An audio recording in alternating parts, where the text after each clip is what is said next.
Hello everyone, welcome to my YouTube channel Sonali আভাই blog. তো এই যে আজকে একটা নতুন ব্লগ নিয়ে চলে এসেছি। তো আজকে আর কি একটা ব্রাইড আছে, তো চলো আজকের ব্লগটা কন্টিনিউ করো।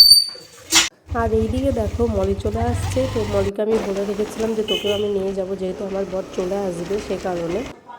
তো এই যে এখন বসে আছি আর কি ব্রাইডের অপেক্ষায়, ওর আর কি বিধি হচ্ছে। আর আজকের মেকআপটা ছিল হেলদি লুক। তো আমার পুরো মেকআপ কমপ্লিট হয়ে গেছে। আর এইদিকে আমি একটু জুয়েলারিগুলো দেখছিলাম। আর এই দেখো আমার হচ্ছে ক্লায়েন্ট, তো ওর মেকআপ পুরো কমপ্লিট, এটাই ওর ফুল লুক। তো তোমরা দেখে কিন্তু অবশ্যই কমেন্ট করে জানিও যে কেমন হয়েছে। তারপর এখানে আমাদেরকে আর কি খেতে বসিয়ে দিয়েছে। তো এখানে আর কি মুড়ি আর ঘুগনি দিয়েছিল। তো এই যে আমি আর বোন আর কি খেয়ে নিয়েছি। তো তারপর আমরা এখান থেকে বেরিয়ে যাব। তো এই যে আমার সাজানো কমপ্লিট, আর আমি আর বোন এই যে এখন হাঁটতে হাঁটতে বাড়ি যাচ্ছি। তো আজকে সন্ধ্যাবেলায় আবারও একটা ব্রাইড আছে, তো চলো দেখতে থাকো।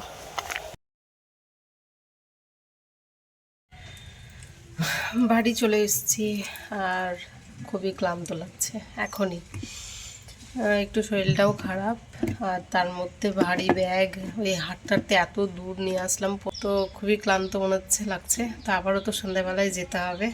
তো এখন স্নান করব, খাওয়া দাওয়া করব, তারপর তোমাদের সাথে আবার দেখা হচ্ছে। ভাত খাবো। তো আমার শ্বশুর আর কি সকালবেলায় রান্না করে রেখেছিল বলেছিলাম, কারণ আমি আজকে একটুও টাইম পাবো না, খুব ব্যস্ত ওই জন্য। এখানে ভাত করেছে আর আলু সোয়াবিনের গা মাখা তরকারি একটাই করতে বলেছিলাম, যেহেতু আমার শ্বশুরমশাইও এখন বেরিয়ে গেছে, চলে গেছে আর কি একটা নেমন্তন্নে, বিয়েবাড়ির নেমন্তন্ন আছে। তো চলো এখন খেয়ে নিই। এই যে রেডি হয়ে গেছি, আর এখন যাব হচ্ছে আবারও একটা ক্লায়েন্টের আর কি বাড়ি, ব্রাইড আছে একটা। তো যাব হচ্ছে জংশনের কাছাকাছি। আর ওই যে আমার বোন চলে এসেছে পেছনে, দুজনে মিলে সেই ঝগড়া লাগিয়ে দিয়েছে, সবসময় ঝগড়াই করে এদের, সব সময় ঝগড়া গাইস। এই যে এই দেখো, সব সময় এদের ঝগড়া লেগে থাকে। ক্লায়েন্ট আমাকে বলেছিল 3:30-এর বদলে আর কি 5:30টায় এসো, ও আমাকে ফোন করে নেবে বলেছিল, কিন্তু ওর ফোন না আসায় আমি চলে এসেছি। আর তাও দেখো কিছুই কমপ্লিট হয়নি। ব্রাইডের বাড়ি চলে এসেছি, এখন প্রায় 5:30 বেজে পার হয়ে গেছে, এখনও এসে বসেনি আর কি। তো ওকে টাইম দেওয়া ছিল 3:30-এর সময়। তো এখন কটা বাজবে কি জানি, কোনো ধারণা নেই কটায় ছাড়বো।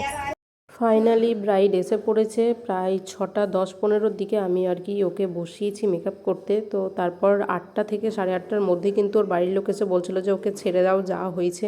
তাড়াহুড়ো করছিল, তো আমি জানি এটাই হয় সব বিয়েবাড়িতে। তারপর এই দেখো এখানে আমরা আর কি খেতে বসে পড়েছি। আর এইদিকে কিন্তু বড় চলে এসেছে, তাই এখানে আর কি সবাই আর কি নাচ করছিল। তো এই যে এখনই বাড়ি আসলাম, প্রায় 10:30 বেজে গেছে। আমি আমার বর আজকে দুজনেই খুব ক্লান্ত। ও অনেক ছোটাছুটি করেছে আজকে, আর আমিও বেশ একদম টায়ার্ড হয়ে গেছি। তখন আর কি মুখ হাত পা ধুয়ে ঘুমিয়ে পড়বো। তো ব্লগটা কেমন লাগলো তোমাদের অবশ্যই জানিও, আর মেকআপ দুটো আর কি কেমন হয়েছে সেটাও তোমরা অবশ্যই কিন্তু কমেন্ট করে জানিও। তো চলো দেখা হবে অন্য কোনো এক ভিডিওতে। তো টাটা।